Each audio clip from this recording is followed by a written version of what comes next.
getting back into streaming on our community-driven page, which has the focus of making content around positive impact and bringing people together and having these discussions about how do we move forward as a society. Recently,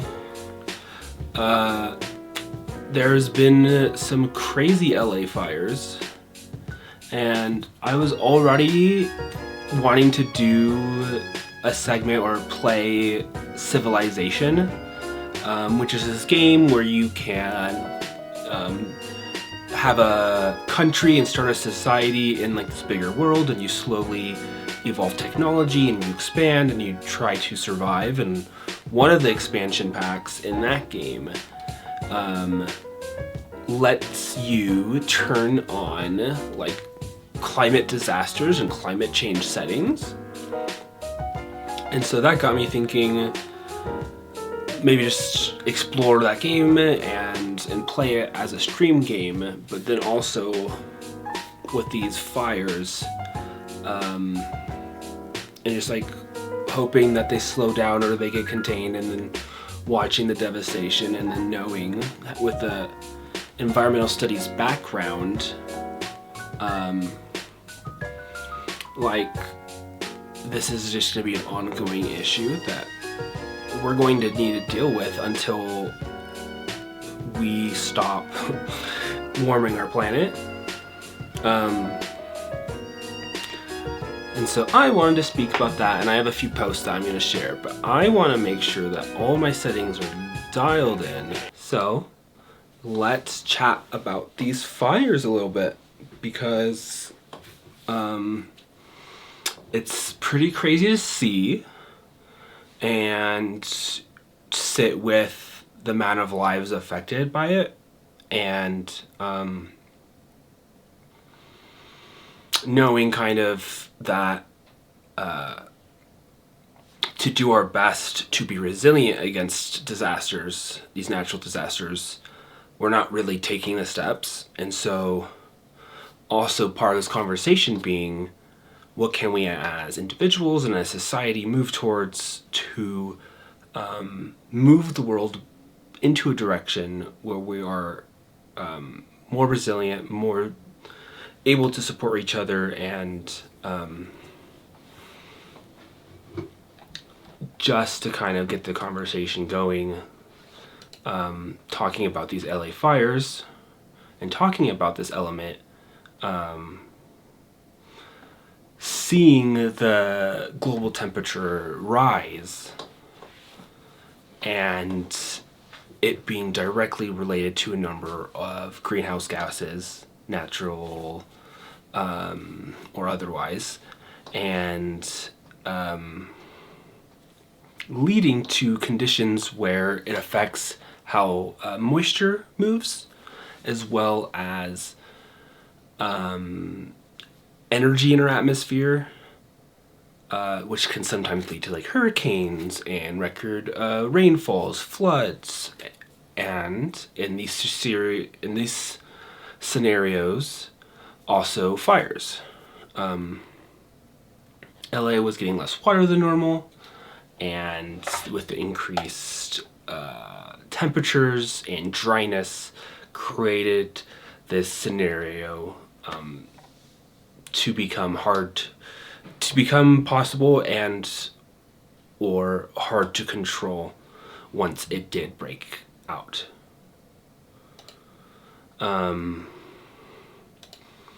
we'll see through this that there is a connection here with certain industries who are profiting off these issues, and in the mix try to distract that they've known this has been happening and leading this way for years and years.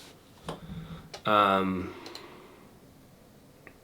change isn't a tragedy, it's a crime, might be the most important sentence of our time.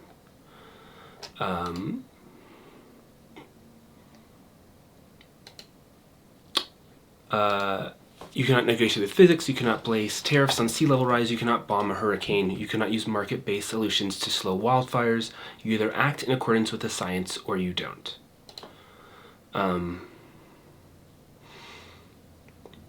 and that everything we do has the chance to lower the severity of future disasters, and we should be doing more.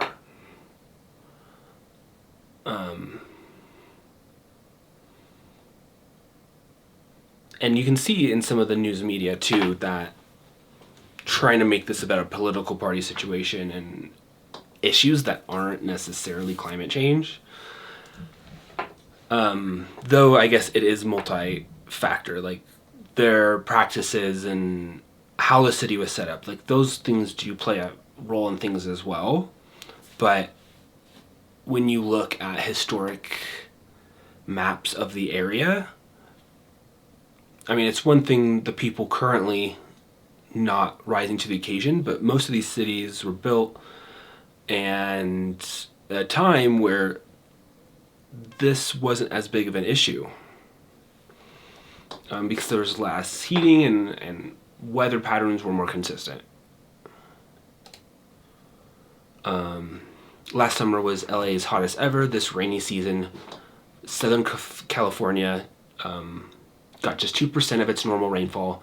These devastating fires are not random. They're fueled by warming, drying atmosphere caused by burning fossil fuels. This is a climate emergency. So, in decades to come, we'll look back and wonder what biblical levels of greed prevented us from taking the necessary actions to combat climate change. The party of small government wants to regulate your apps, your uterus, and your bookshelves, but definitely not billion-dollar corporations causing climate change. We can't have clean energy because it will destroy the oil industry. We can't have healthcare because it will destroy the health insurance industry. We cannot have peace because it will destroy the weapons industry. Capitalism built a system we cannot afford to do the right thing. Handy guide to understanding which factors contributed to the California wildfires. Climate change, overdevelopment, poor land management, lack of water, corporate greed, God's judgment, DEI, wokeism. But just, we have to work on imagining a system that looks different, because many of the current systems we have right now are built to leave people behind and not support what we really need. And we have the wealth and the potential to change this.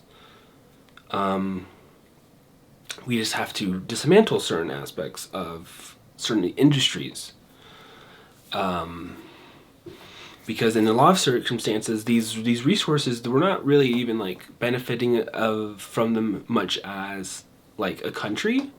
It is the corporations themselves that are selling and exporting and bringing in record level profits, and at the same time like working around taxes and subsidies, and we just need to better understand and work to kind of push through some of the greenwashing that happens. The corporations, when they try to make it less clear to people their place in things, and then fearmonger about not having an alternative. So we're going to listen to this really quick.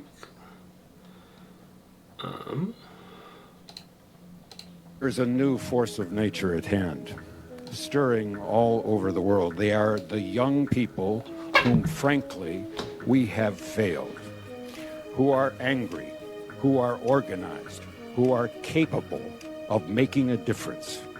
They are a moral army. And the most important thing that we can do for them is to get the hell out of their way. There's a new force of nature at hand. And this is Harrison Ford talking on climate and ecological crises and young people getting involved. And in this, I just wanted to share the support, and then how can you argue it's American hero Harrison Ford, who sees the severity of the issue and the importance of all those rising to try to deal with it.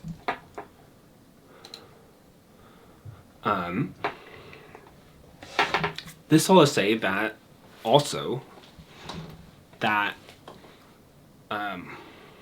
we also have to deal with misinformation in this time, and there are people who will try to push blame or talk about this in a way that there must be some deeper thing at play, and we'll watch a video around that. No way that 8 different fires starting within a period of 48 hours in LA is due to climate change. Hi, my name is Summer and I'm your local science communicator. The intensity of the fires in LA is unbelievable, so I understand it's a lot easier to believe that the fires were this bad because of some evil entity. But before you go there, let's learn some basic environmental science. There are 4 factors at play that made these fires uniquely intense. Problem number 1 is invasive species. The plants that are native to Southern California, like sage, buckwheat, and more, have evolved alongside fire for thousands of years. Chaparral landscape, which is the type of landscape that these fires tore through in LA, is very fire resistant. Many of the native plants here are drought tolerant, and some of them even need fire on a regular basis in order to regenerate. Indigenous people know this and have always known this. Invasive species, however, did not evolve with this landscape, so they are not equipped to be fire resistant. This is the eucalyptus tree, an invasive species that you see everywhere in LA. My street is lined with them. Eucalyptus came to LA during European colonization, and they are highly flammable. Many types of invasive species in LA are perennials, meaning that they die every year, so they create tons of ground litter across the landscape. These dry, dead, invasive plant species covering the ground are the biggest source of fuel for wildfires. Problem number 2 is chaotic rainfall patterns, and yes, this is caused by climate change. The water year in LA starts on October 1st. Now, Los Angeles doesn't get a lot of rain, but on average from October to January, we'll get about 5 inches of rain. This year, however, LA had no rain, not even a single 1/10 of an inch. Last year, LA had record rainfall and flooding. Climate scientists call this weather whiplash, and it's one of the biggest observable effects of climate change. Problem number 3 is that this was not just a fire, this was a hurricane fire remix. The Santa Ana winds were gusting at over 100 miles per hour, which is hurricane force level winds. So there was just no way that firefighters could get those flames under control fast enough. At one point, the fire was growing at a rate of 5 football fields per minute. Firefighters had to create a new level of measurement to even track how fast these fires were growing. And yes, this also has to do with the climate crisis. Scientists are finding that the climate crisis could be changing the patterns of the Santa Ana winds, mainly due to the destabilization of the jet stream, which is this huge river of air that moves weather patterns all around the globe. There are numerous studies that show how the climate crisis is destabilizing the jet stream, which is horribly scary for so many other reasons. Problem number 4 is the wildland-urban interface. We are not planning our cities with respect for the land and the earth. For so long, humans have thought that we can dominate nature, and we just can't. With the rising populations of big cities on the West Coast, developers started building houses on historic lands that have always experienced wildfires on a regular basis. There's a name for this type of development, and it's called the wildland-urban interface. More and more people are living in risky fire zones, so if you live in a wildland-urban interface, you need to be very smart about planting native species and building fire-resistant homes. Humans can no longer afford to think that we're untouchable and that we can outsmart the land. If we don't start living in harmony and unison with Mother Earth, we'll continue learning these lessons in very painful ways. It's time to heal our relationship with Mother Earth. Call me a conspiracy theorist, but there is Okay, so now we have, from a climate scientist, the reasons why these fires were able to get so bad and the situation we're in. And not sure moving forward what that means for the area. But now we have a little bit of a background. I'm gonna skip these two. And we'll move on to this one. So, yo-yo. The real kind of a conspiracy theory, but actually one we know and can prove because we have information on it, is that in the 1970s, Exxon,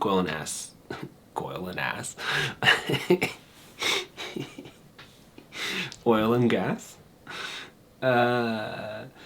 conducted secretive studies on how burning fossil fuel impacts our climate. Their results were shockingly accurate, predicting 0.2. Don't need that. Predicting 0.2 degrees Celsius of warming per decade.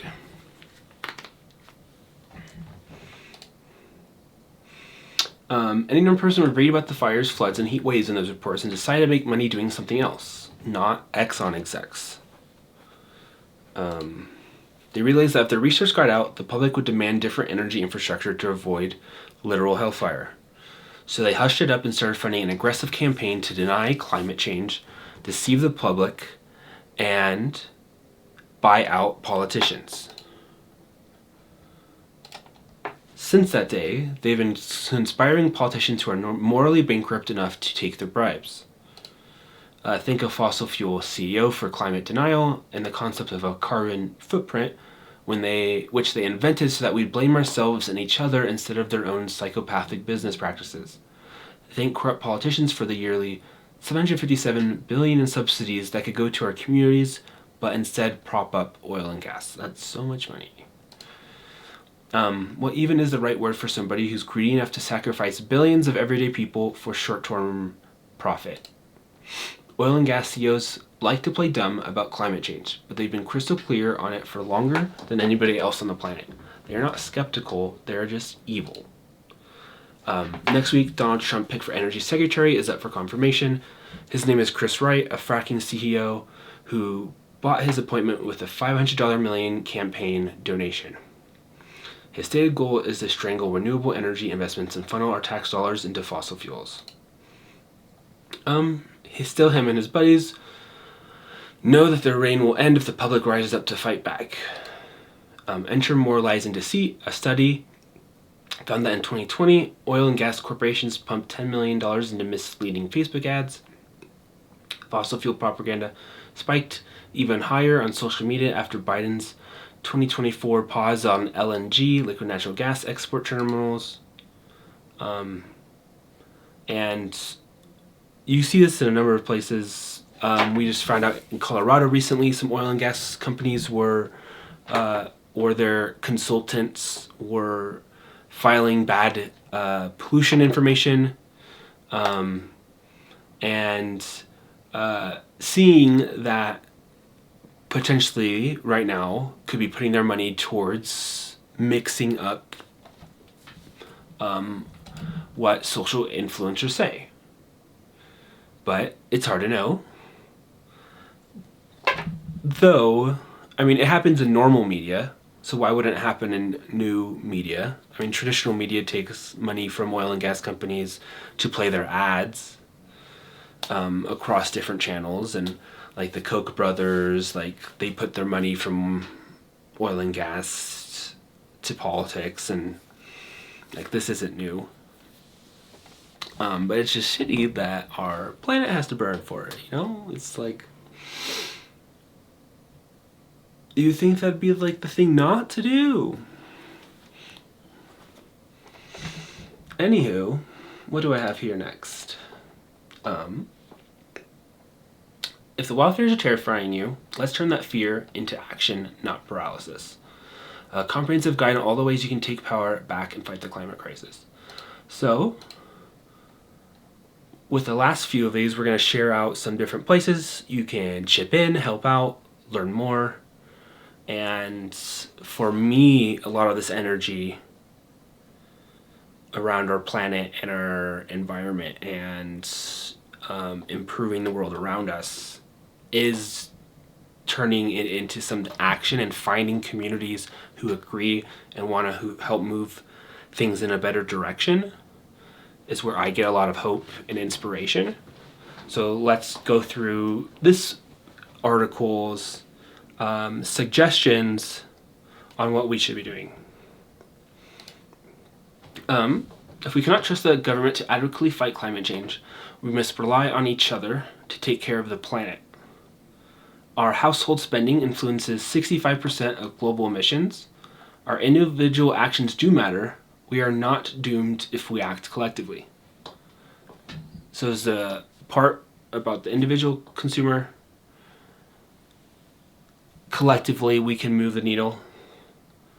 Though that's not necessarily where our only focus should be. Before you swipe, remember that rest is crucial to collective action.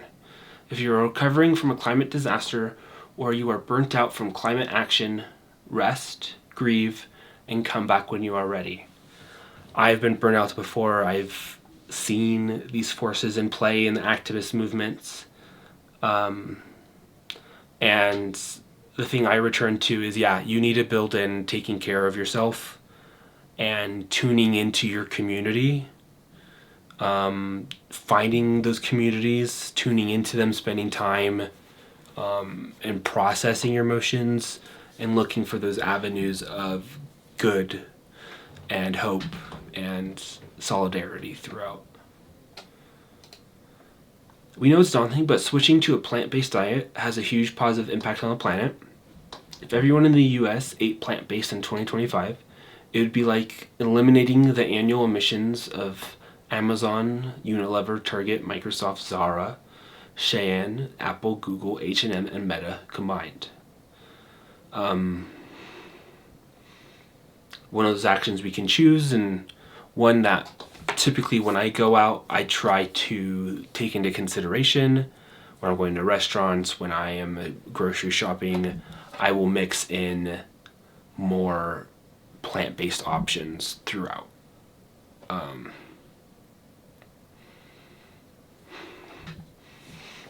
And at times have tried diets that are different, that have pushed my boundaries, diets, dishes, for these reasons and others. Reducing food waste and composting is the easiest lift climate action with the biggest positive impacts. 48% of all food waste comes from households, and 6% of all food waste goes to landfill, not compost. Which turns to methane rather than being kind of digested by the soil, and methane's one of the biggest greenhouse gas emissions. Reducing food waste has more emission reduction potential than tropical forest restoration, electrical vehicles, public transit, and recycling combined. Eat more food. Of the already existing food. As much people hate to hear it, we also need to be buying less stuff, or buying more secondhand stuff. 2019 survey by Ladder and one poll found that Americans spend on average $109 a month on impulse purchases alone. Swag. I guess this can consider, it's like, what is an impulse purchase? Is curious. Anyhow, if everyone in the US cut that down to $0, we'd save 148 whatever MMT is, CO2 per year, or the equivalent of eliminating a number of companies and stores. Buy more secondhand, buy less impulsively. We need to be reevaluating our forms of transportation. We get that not everyone switch to electric or take the bus everywhere, but if everyone in the US used just one fewer tank of gas a year, it would be eliminating the entirety of America's military emissions from 2022. One fewer tank of gas. Okay, yeah, that makes sense. That's probably an easier thing to try to comprehend and also kind of just put into action is, what trips here or there can you replace with a different source? I think about if I lived in a more walkable, bikeable city, how I would love to drive less. living in a suburb of a major city, I have to like go into Denver a lot, but I can take light rail more often.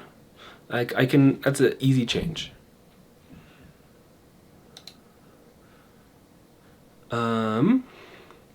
There's so much you can do in your own home, especially if you're a homeowner. Project Drawdown recommends installing solar, insulating your home, swapping your light bulbs to LEDs, and upgrading to energy efficient appliances. These are definitely more expensive upgrades than avoiding impulse purchases and red meat, but if you can make them, they make a difference. You should be spreading the gospel, though it can be awkward. Research shows us that the most motivating factor for taking climate action is not education or finances, it's social influence. Men, older generations, Republicans, and white people are all less likely to be concerned about climate change. We cannot write these people off as resistant to change. We need to be having conversations about climate with these people the most. I think tying in the things we can see in everyday life, I think people who have lived in areas for a while, at least here in Colorado, we can see growing up here a huge difference in the last 15 years with snow and weather. And then, tying it into future generations is a big part. That I've seen as like working well. And then curious what else, try these. Vote all the way down the ballot. Attend climate protests and participate in boycotts. Ditch fast fashion. Fly less, and when you do fly, choose non-stop flights with budget airlines. Avoid single-use plastic when you can and recycle properly. Conduct a home energy audit and upgrade a smart thermostat. Choose borrowing over buying and secondhand over new. Switch to a bank and retirement fund with no fossil fuel investments. Choose local, in-season, and regeneratively farmed produce. Offset the emissions you can't avoid with trusted offsets. Learn to repair appliances and mend clothing. Cancel unwanted subscriptions and unsubscribe from unwanted emails. I guess technically, when every time like an email gets sent, it takes energy. Is that what it's trying to get at? Or is it just trying to get the less things you see, the less impulsive you'll be? Reduce your casual use of AI, because AI takes a lot of energy, so it's probably the energy thing. Plant a native, biodiverse lawn. Uses less water and energy, and it's more accurate to the area. Dry your clothing. And support environmental organizations with your time, voice, and money. We can't all do everything, but we all surely can do something. Yes. But why are you focusing on us, not the government or big companies? We do have a lot of content calling out big companies and the US government, but the more we learn from that research is that we cannot trust them to put our planet over profit. We need to take the matter of climate change into our own hands. We need to influence demand and force supply to comply with our new needs. The climate cannot wait for big companies to come around and change on their own. Luckily, there are 8 billion individuals on Earth. Working together, collective action can move the needle. We are not too late.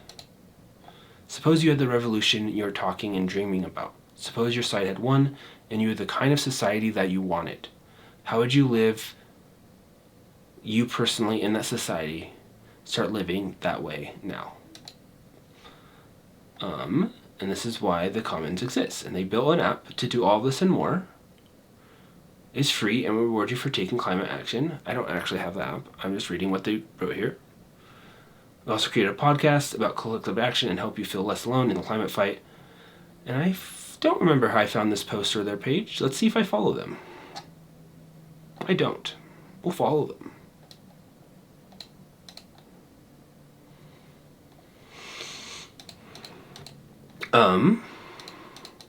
All good points that they made in their post. And just trying to work to summarize it. Like, the science is pretty clear that we need to be polluting less. We need to be sequestering, bringing more carbon down. That some of these greenhouse gases, like methane, are really bad for like 10 years and then they dissipate. Whereas some, like carbon, takes much longer to dissipate, but is less intense of a gas. And so the thing is, we can still reduce aspects of climate change. We can move our energy economy into a better direction, our overall economy into consuming less, wasting less. And over time, as we make that shift and we work to sequester carbon and make our communities climate resilient and are there for people when disasters do pop up, we will get to a point eventually where the climate should mellow down. And it really does, like, feel like some people are evil because they, like, don't care as much, but a lot of times there are other factors at play. And it's hard to say for each different person what that might be, but the more we can do to have conversations with people and work forward and move forward solutions while calling out bad actors, we'll get there slowly and surely. And then I think this one came up earlier, actually. But yeah, it's a crime. It's a small group of people that are getting mad profitable and becoming billionaires and millionaires off of this, and it's not cool. It's not cool. One shouldn't gamble with what is irreplaceable and precious. Quote by Naomi Klein. Just kind of one of the things to leave you here is, like, I'm gonna cover some of the LA specific, like, mutual aid, like, groups and pages can chip in, but general sentiment: one should not gamble with what is irreplaceable and precious. We don't know what we're doing to our planet, to the strip sheen of our atmosphere, how that will change weather patterns, and what that could lead to when it comes to the livelihoods, the security, and the possibilities of different communities. So here are just CHNGE on Instagram has this kit. Resources gathered by @MutualAidLA. And you can find more pages and updates at tinyurl.com/LA Fire Mutual Aid. And from shelter to animal boarding to animal care, finding items, helping get through. Here's a really good list of resources. And then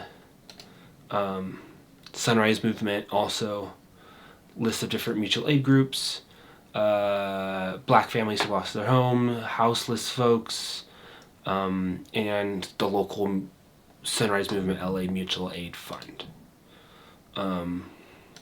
So I really like this principle from Sunrise, is we ask for help and give what we can. I think it's ask for help and give what we can. Yeah.